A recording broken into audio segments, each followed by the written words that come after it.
Okay, this video is for the purpose to show my half sister how to can some beans. These are cranberry beans that I washed, rinsed very well, and placed them in water overnight.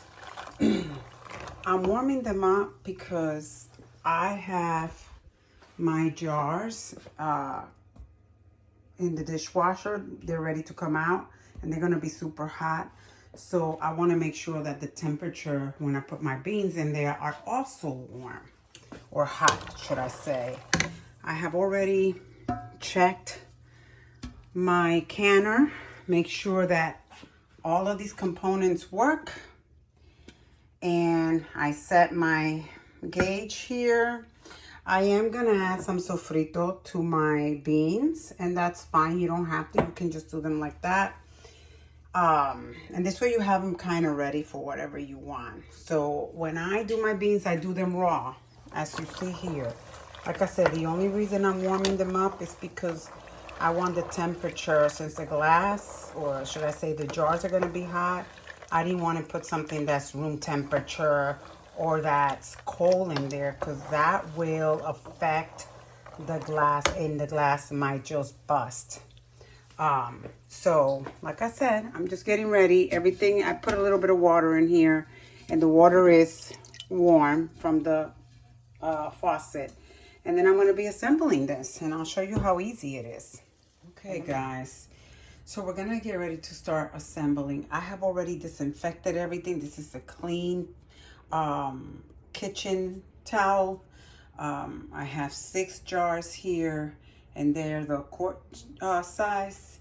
And then I have here my beans, and I have already added my seasoning. You don't have to, but I did. So here's a couple of things to remember.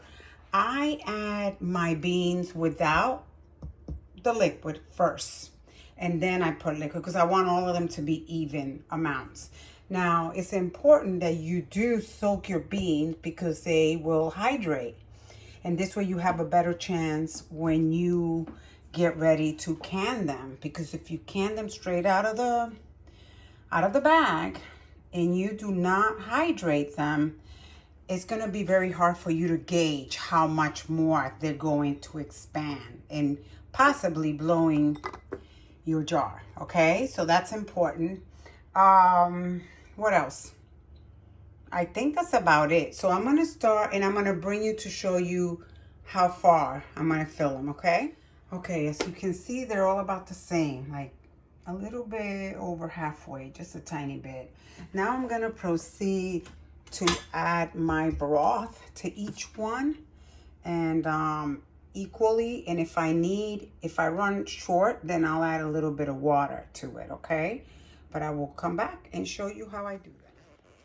Okay, so I have here 2/3 of a cup, and I'm gonna put in each one of these because I want it to be equal. So I'm gonna start by grabbing my liquid like so and start pouring my liquid in here. And I'm gonna do each one, I'm gonna do one because I want to make sure that I have even amounts. Okay, as you can see, they all have equal amount of the brine or the sauce or the juice, whatever you want to call it. So I'm going to top the rest with some bottled water, and just enough.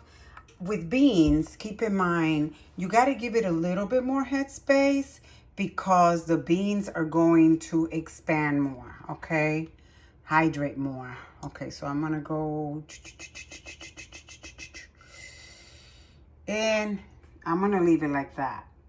See that? Because they're gonna come up, and I don't want them to, I want them to seal properly. So I'm going to do all of them the same. Let's see, those two, this one needs a little bit more. Okay, guys, so I have the water where I need it. The next step is we're going to make sure we stir so we can take out any bubbles that are there, okay? And that's all that we're doing. Make sure there are no bubbles. Like so. I got 6 of these jars, and I had like, I think it was 2 pounds of beans. So now the next step is going to be, I'm going to wipe all the rims to make sure there's no residue of anything so that my lids can seal. Now, because I have my lids in the dishwasher and my dishwasher is still hot, I will not have to put my rubber lids in a bath of hot water because they're already hot, okay? Let me wipe these with a paper towel and some vinegar, all of this, like, and at this time it's when you check. Obviously you check before, but that all your jars do not have any kind of chip or anything in them. And I checked them before. So it's important that you do that before you start putting stuff in, okay? Let me grab something to to clean the rims. Okay, so I have cleaned all the rims. You make sure that your lids have nothing, that the lids are good, because even when you buy them new, sometimes there'll be like a bent or something, and you don't want that. You want to make sure that it's going to seal right. So you're just going to do finger tight, okay? Not too tight, but finger tight. My hands are clean. That's why I'm using my hands. And here are my lids. And like I said, they're washed, so I don't need to worry about it. I'm just going to put them on, and then I'm going to come and tighten them up. Okay, let me just show you what I mean by examining your lids. You see there's a divot there? You see that? That will not seal. Not seal. See that right there? That will not seal. So make sure that your lids are good, okay? Okay, guys, so I loaded my canner. As you can see, I was able to get 6 of these jars. Can you see? Let me turn on the light. Maybe you can see this better. Okay, I don't know if you can see the level of water. There it is. But because this is going to be pressure canning, it's going to take an hour and a half. I am putting more water so that it doesn't it doesn't dry and bust my... Normally, you're supposed to put 3 of these full of water in your canner, okay? But because like I said, these are gonna take long, then I am adding a little bit extra water to keep it from all the water evaporating, and then we have an issue, okay? Just keep that in mind. You can also, don't go by what I'm saying. Do your own research. Look for the bowl's pressure canning instructions, and you'll find everything there. Or you can go online too for your state and look up pressure canning, and each state has their own guidelines depending on your altitude and all of that good stuff. So don't go by me. I'm going to be doing 11 pounds of pressure, okay? Because I'm in North Carolina and I'm not in the high up there. So anyway, let me continue to do this and I'll bring you back in a minute. And what I like to do before I put my lid on, I like to get the water hot enough so it doesn't have to sit here so long before I put the lid. Because then once I put the lid, I have to wait for it to boil and build pressure. And for the pressure to start coming out, I'll show you in a minute, through this little valve here. And once I get a steady steam after this has been closed, then I have to start the countdown to 10. And then once that's done, then you put your gauge, you put it on, and then what you do is you put the, what is it called? The weight on it, and then you wait for your gauge to reach the amount of pressure that you, depending on your state, that you're going to need. In my case, it's going to be anywhere from 10 to 13. Around that range is how I do it. And then once it reaches that pressure point, that's when I start my timer. Okay? But I'll show you that in a little bit.